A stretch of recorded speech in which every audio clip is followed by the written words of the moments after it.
So we can have some pacing issues with this new show. I was not expecting to see Omegamon in the second episode. But, I want to talk about the things that I liked first. I like that Yamato was the only character who was introduced this time. Again, it gave more time for his character to kind of breathe. We get to see his lone wolf persona emerging, and how fitting is it that Garurumon is already evolved when he shows up. He's literally a lone wolf. And I like that I like that you can tell from, even this first introduction that, Yamato may be a little cold and maybe a little standoffish, but he doesn't hate other people, and it's not like he's opposed to working with people. He just prefers to be on his own. And, is not as quick to open up and make friends as Taichi. Speaking of, how cute is it that immediately Taichi's like, yeah, this is Koshiro, he's my friend, and I just met you, and you're also my friend now. That was just adorable. I loved that. And just the fact that they weren't, sucked into the network at the same time, or even in the same location, means that they're not automatically going to come together the way they did in Adventure, when, they got sucked all into the digital world at the same time, and, by necessity kind of just stuck together. It was nice to see Yamato and Taichi working together by the end of the episode. And of course, the animation is gorgeous. If nothing else, it's just so nice to see these familiar characters in this, classic art style being animated with such care and, a budget this time. And yeah, it's just nice to see. So, like with Hikari in the last episode, we see Takeru in this episode.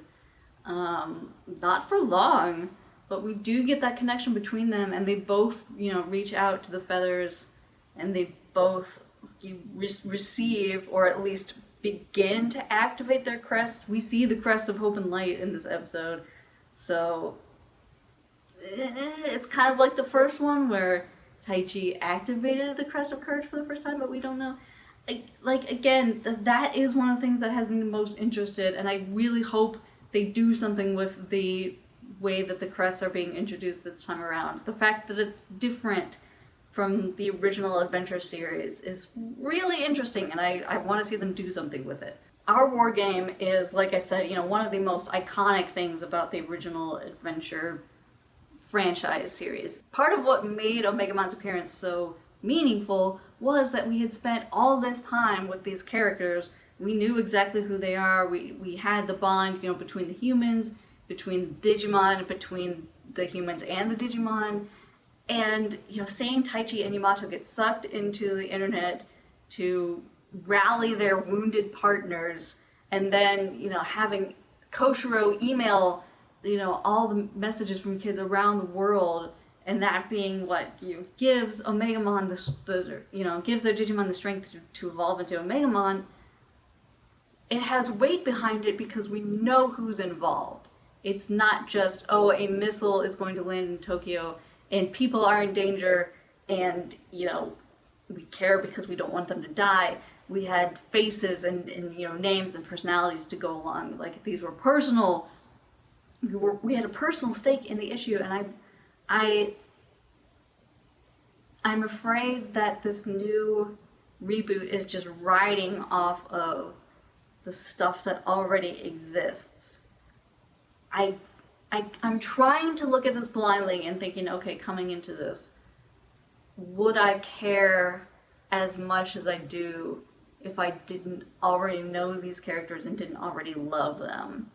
I guess the flip side of that is someone who's not familiar with Digimon at all, coming in blind, doesn't know the weight that Omegamon has, and maybe it's just like a cool thing that happened in the second episode, and we're gonna find out more about what this is as we go forward.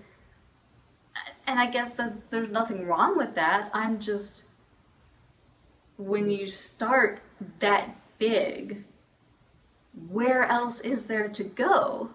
Unless they're going to introduce something new, a new element, like that's beyond Jogress or beyond Ultimate or beyond Mega. It's possible. Or maybe they're just getting the nostalgia trip out of the way before the new adventure begins. It felt like Omegamon was not earned. I think that's what bothers me the most. That the fact that Taichi just turns to Yamato and says, "Oh, you know something," and Yamato says, "Maybe I do." Where did he get this knowledge? Why does he have this knowledge? Why does one of the kids have more knowledge than the others? And it just so happens to be, the thing that's going to help them win the battle. And, Yamato has the MacGuffin, but we don't even know, what the MacGuffin is that allowed them to digivolve in the first place. You see what I mean?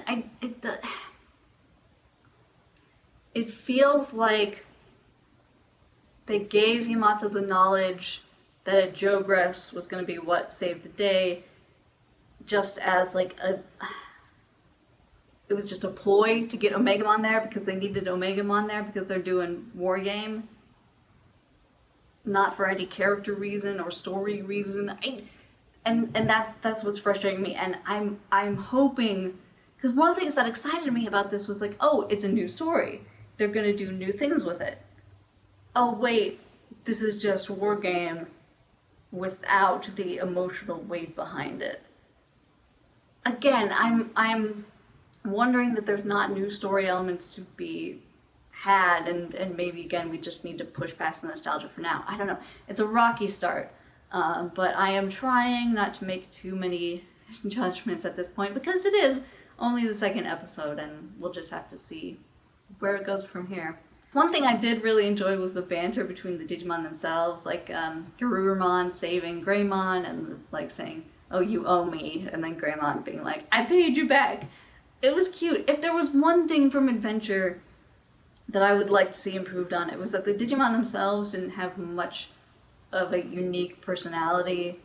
They had, their differences, but it was kind of all the same. They were just kind of cute and friendly and fun. I think Gomamon had the most personality out of any of them, and he was hilarious. So I'd love to see the Digimon get developed a little bit more in this new reboot. That'd be nice. I don't have a lot to say about this episode. It left me kind of cold and felt kind of empty, but again, it is only the second episode. So please let me know what you thought and what you thought about Yamato. What are your thoughts on Omegamon showing up in the second episode? And where do you think the series is going to go from here? And who would you like to see introduced in the next episode? Or introduced next, because they might not be going in order. Thank you so much for watching. And as always, I'm eternally optimistic, and I'll catch you guys next time.